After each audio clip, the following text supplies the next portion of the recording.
My name's Jeff Cantara, and I work for Revision Energy, a certified B Corp focusing on solar power and energy efficient technologies based out of Portland, Maine, but also with offices in Massachusetts and New Hampshire.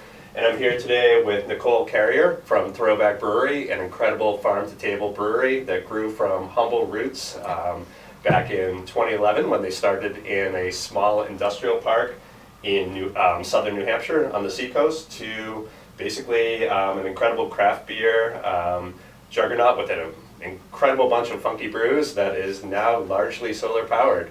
So we're going to try to make this be a mellow, just open conversation today. We're going to talk a little bit about how Throwback Brewery made the decision to transition to clean, green solar energy. And we're going to have a question and answer session at the end, but I want folks to feel free to jump in at any time with questions that you might have.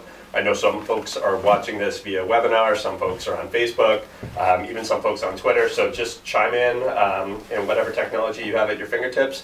Those questions are going to be fed to me, and we'll do our best to address those. So I want to thank Nicole for being here today. It is a gorgeous day here in Portland, Maine. I hope the sun is shining where you are, and that said, I think we're going to get right into it. So how are things, Nicole? Things are great. Thanks for having me. Yeah, it's amazing. It's so funny to be sitting here today. You know, we go back, I think, far beyond the solar and beer history in what seems like another life to me right now. I owned and operated and built from scratch a large organic farm on the New Hampshire seacoast that I ran for about 14 years, and I think that's probably where we first crossed paths. Yep, absolutely. Yeah, we would frequent, my co-founder Annette and I would frequent farmers markets all the time. I think many of you that are familiar with craft beer know that one of the outputs is spent grain. So every once in a while we'd bring spent grain over to Jeff's farm for the pigs to eat.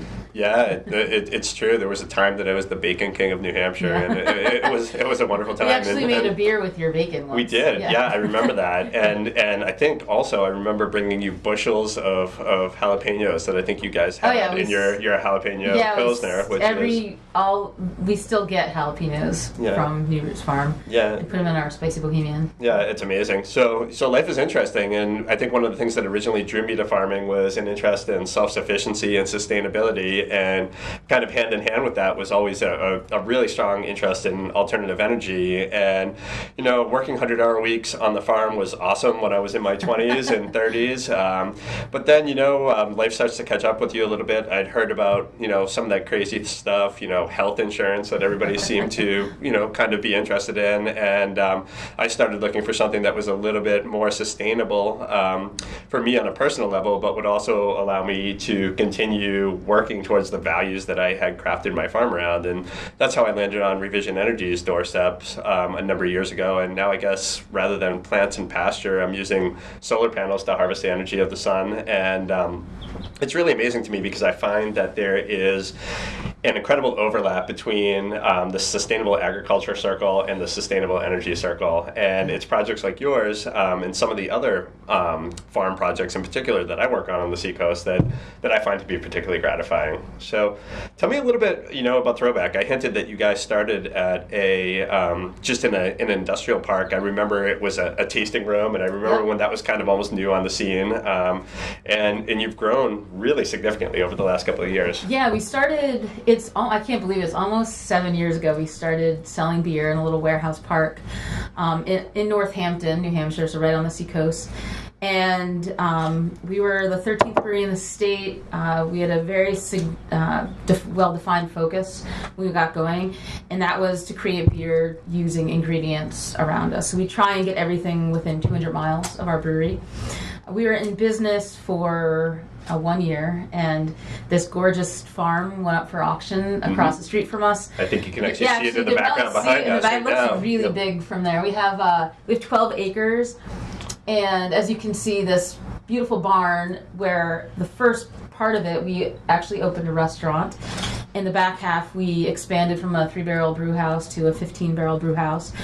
One of the most exciting things for me, actually, is the farm. It's a little bit hard to see, but we have 2 full-time farmers, a couple part-time farmers that are growing a lot of the ingredients that we use in the kitchen for the restaurant. So we are now not only a brewery, but we're a full, like you said, farm-to-table restaurant and a farm. Absolutely. Well. And is that farm protected as well, as far as conservation goes, or it's not under conservation, but one of the things we were most excited about was to return this farm to actual farming. And it's our goal to keep expanding the farming. Yeah, and I think it could easily be argued that the stewardship that you bring to that farm qualifies as, the highest level of conservation. And I think that's something that's really interesting. It's something I see time and time again, that there's almost this Venn diagram of land conservation, sustainable agriculture, and then renewable energy. And I think you're really a model project of how that can come together. So, obviously you had a tremendous vision when you saw this farmhouse. What was it that first got you thinking about solar with respect to the business you guys are operating? Yeah, well, a couple things. One is, one of the things that we value, we have stated values for our company, and one is to really love our community and our earth and do what we can to protect that. And a clear part of that plan was trying to find some renewable energy sources. Our logo is a windmill, so we had looked at wind, but then it became super obvious with the southern facing exposure of the barn here that's something that we should look into. And it was going to be part of our original plan when we opened the restaurant portion almost 3 years ago, but it took us a little bit to get going. I think we opened in July of 2015, and then it wasn't until May of 2016. So pretty quickly we ended up working with you guys and getting solar installed. No, that's awesome. And, that process was, I think, like many projects of this size, it's not necessarily always straightforward. I think we start with kind of like an amorphous vision. Yeah.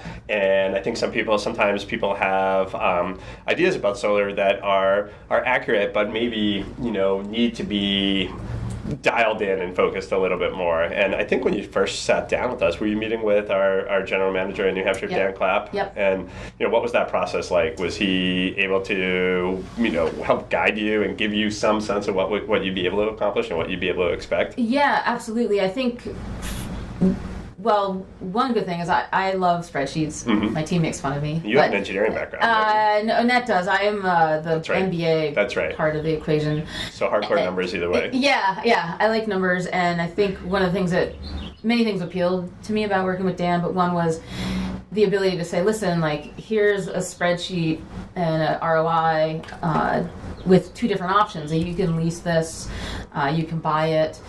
And sitting down and be able to say, like, okay, like, how do we make this work? And also presenting, one thing that you guys did a good job of was presenting us options of how to fund it. Mm-hmm. And I don't think maybe Annette would have, my co-founder, I wouldn't have thought of, we should go for a REAP grant, for example. Right. REAP is a Rural Energy for America program, which is a USDA program that provides up to 25% of a cost share for projects that qualify either as agricultural or small businesses under certain parameters in designated rural areas, which is not always intuitive. So there's a map you can go onto online if you search REAP grant and see if that is an area that might be pertinent to you if you're considering something like this. Yeah, and it actually ended up being pertinent to us. We did get a REAP grant, and so you guys walked us through all of that and helped with the paperwork too. Yeah, well, it's interesting, the numbers part of it that you bring up, I think, because a lot of times when I'm sitting down and meeting with people, they're asking, actually, how do you come up with the numbers for this process? And one of the things that I like about solar is that it's a relatively cut and dried process. Most of the work that I do starts with taking some solar exposure meter readings on the roofs or the ground area where we're considering putting in a solar array. And what that's doing is looking at the specific conditions that are there on site. We know that at a certain latitude in America, we have a certain potential for sunlight that's going to fall on that spot each year. If we were out on a lake and nothing was around us, we would expect all possible energy or all possible sunlight for that latitude to hit that point in space. But when we look at it in reality, a barn or a flat commercial roof or another surface where we might be considering putting a solar array in isn't a point in space. It has has an orientation on the compass. We love to see 180 degrees, true solar south, but that's not always the case. Sometimes we're a bit more easterly or westerly like that, and sometimes the roof has a pitch to it. We love to see 37 degrees, which is the average winter and summer angle of the sun here in New England, but there's a lot of leeway to work with roofs that fall outside of that window. So when I take a solar exposure meter reading, I am correcting for those variables, and I'm seeing what percentage of that possible sunlight is actually making it onto that surface, and we call that insolation. And from there, it's really easy to say if we have insolation of quantity A falling on solar array of size B, it's going to yield energy of C, which has value of D. And if you're a business owner and you're starting to think about what the bottom line looks like, what are some investments that you're looking to make in your business over time, and you want to have a known, quantifiable, and kind of defensible number presented to you so you can make real decisions for the future, I think that's one of the things that I really like about solar. Yeah, absolutely. And I think the gross cost for our array we have a 48 kilowatt, I'm not sure if you mentioned that, 48 kilowatt solar array, which makes us the largest solar powered brewery in New Hampshire. That's awesome. Which is awesome. And the gross cost was 155, but when you take into account for the New Hampshire rebates and the REAP grant and the depreciation and federal tax credits, I think we came in around like 9 net cost. So it's like a return in 3-ish.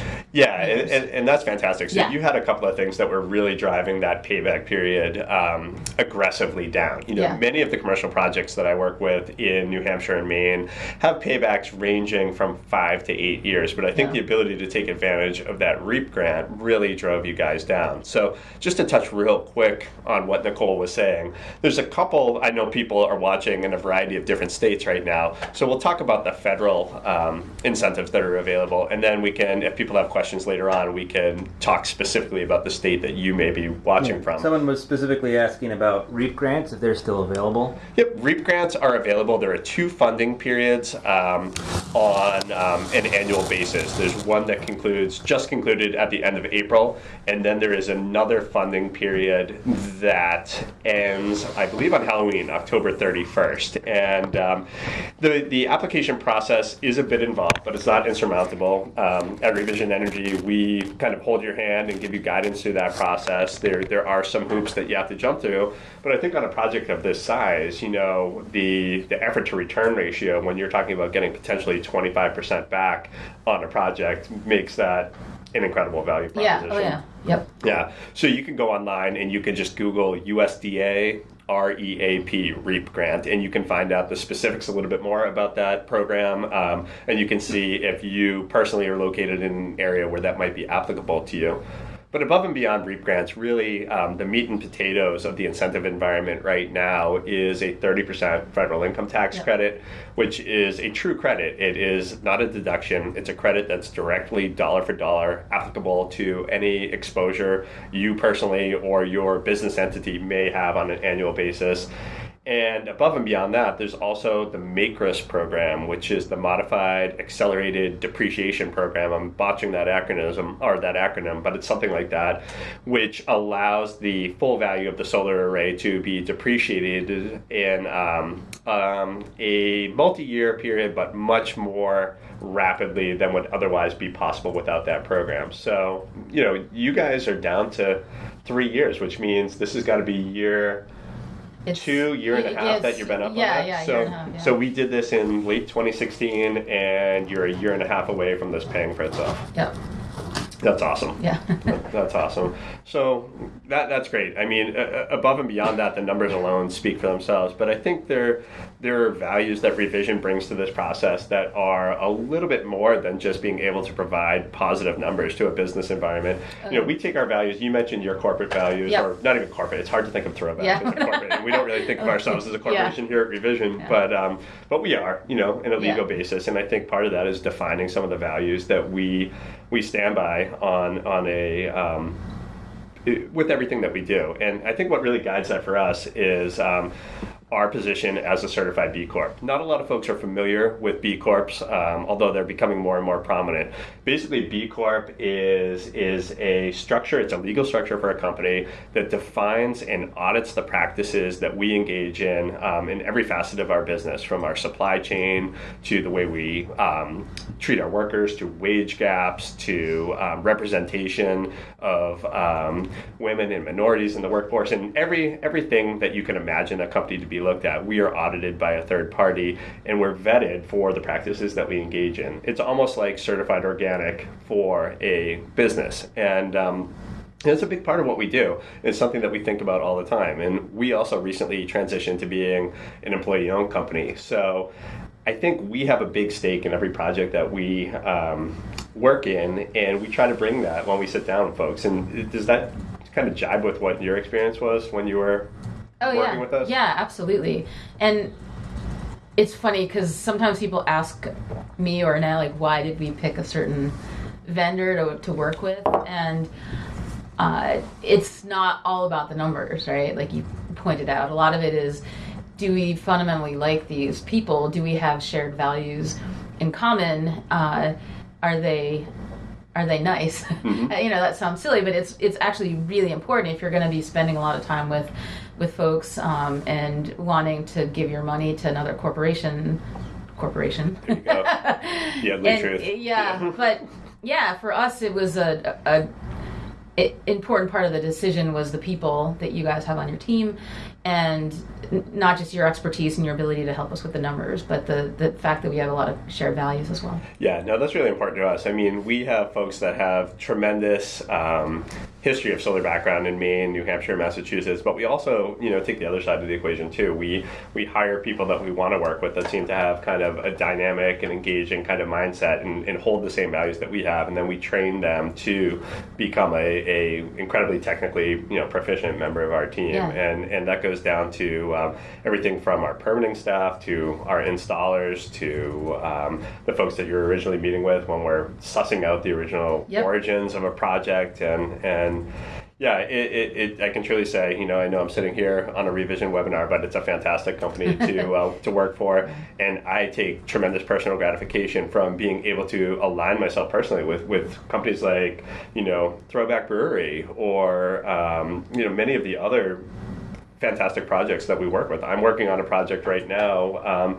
It gets really interesting. We do more than solar. We do electric vehicle charging. We do incredibly efficient heating and cooling technologies. I'm working on a project right now up in Milton, New Hampshire, that's located at the historic halfway point between North Conway and Boston, and that's where the stagecoaches used to stop every night. And the New Hampshire Farm Museum is located right there. And what those folks have is an ice cream stand, and they're making a transition to solar just like you guys did, but they've also looking at the historical context that they're operating in, and they've realized that there's not a tremendous amount of electric vehicle infrastructure up in the Lakes region of New Hampshire. They want to take a look back at what used to be there, and they're making a tremendous investment in electric vehicle charging stations so that people can head up that way, get some ice cream, charge up their vehicles, and continue on to the Lakes region. And I think it's folks like you and visionaries like them that are really helping to adopt this energy transition that we're starting to see more and more. I mean, it's so cool to me, just on a super personal basis. Solar used to be almost considered fringe, and now in New England you see it every day, and you see people making real and meaningful decisions around it, and you see really positive outcomes from that. So what have been some of the outcomes of putting solar up on Throwback's roof? Do people talk about that? Oh. Yeah, people remark at how beautiful it is, which I actually like on a purely aesthetic level.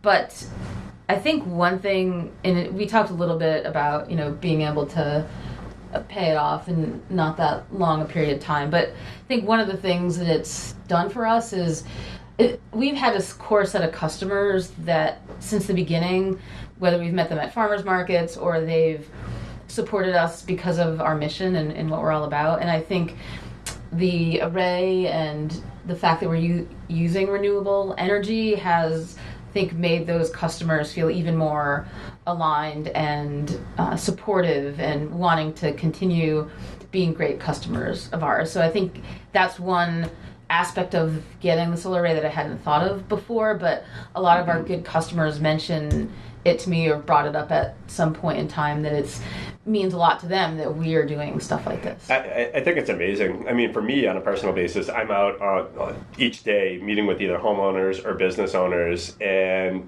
trying to build that sense of trust that's going to allow them to go forward with the project. And that's really, I think, what I think of my job as. Yes, I have technical skills that allow me to design solar arrays, but more importantly, it's helping somebody to understand that this is the right direction for them to move in. And one of the ways that I do that is I exploit you mercilessly. You don't even know this, but I tell people this all the time. Is it's all well and good to, I think, have handouts that show successful residential projects that we've worked on or things of that nature. And there's so many of them. But what really gets people excited is I'm able to say, have you seen Throwback Brewery? Have you seen what they've done there? That's a Revision Energy project, and we bring that same amount of care that we put up on that roof to the smaller residential projects that we work on. And I think the vibe and the reputation and the mental associations that people make around Throwback Energy are just so positive that you lend credence to the solar movement.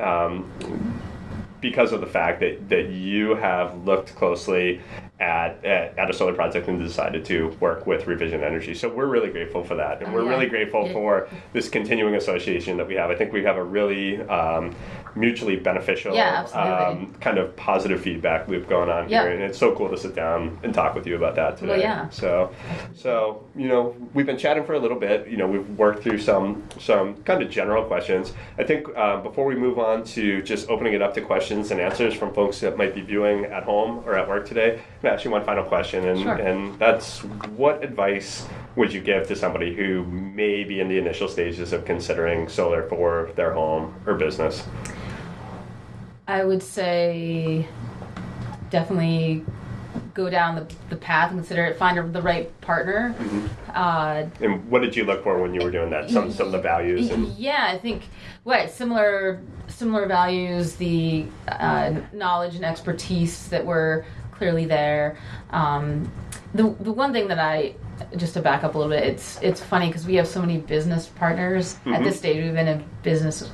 We'll be selling beer just about 7 years coming up, and there's a lot of companies out there that say, "Hey, we want to partner with you guys. Hey, we want to partner with you guys."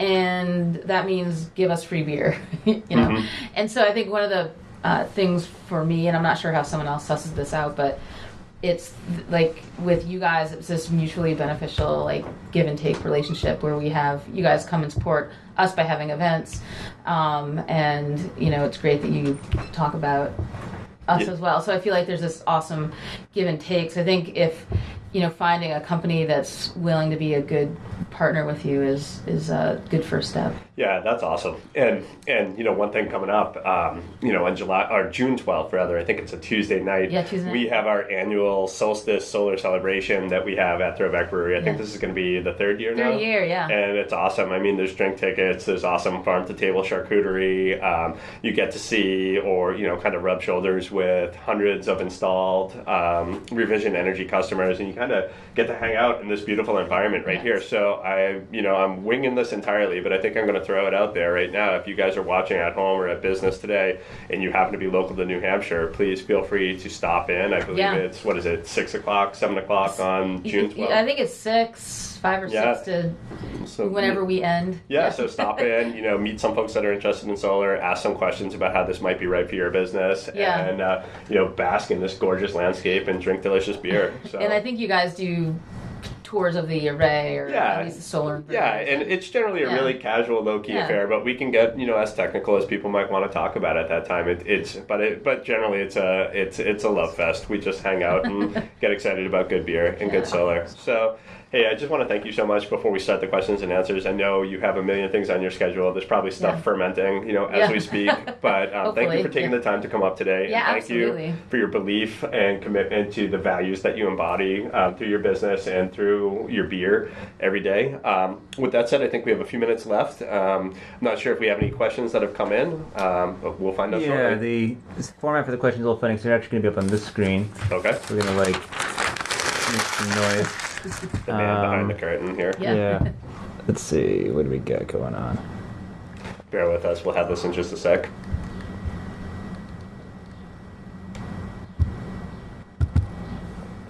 Quick. We don't see any questions on the webinar. All right. Well, that's good. I guess we did a good job. Yeah. There's us, and we're good on the Facebook end. Awesome. Well, I guess we're going to keep it short and sweet today. I want to thank everybody that took some time out of their day to watch us. I'm going to encourage you to, if we piqued your curiosity at all, visit our website, revisionenergy.com. It's a tremendous resource, both for commercial and residential projects. We talked about things on a really high level today, but I think that's a place that you can go to if you want to find a little bit more information about what we do and see a tremendous gallery of projects as well as case studies for specific businesses that we've worked with. And I encourage you to reach out. We have many events throughout Maine, Massachusetts, and New Hampshire all the time. You can see a calendar of those again on our website, or you can sign up for our newsletter. But it's a beautiful sunny day. I don't know about you guys. We're going to go out to lunch, I think, drink a beer, and then enjoy the sun. Sounds good. So thanks so much for your time. We'll catch up with you next time. Okay. Bye, everyone.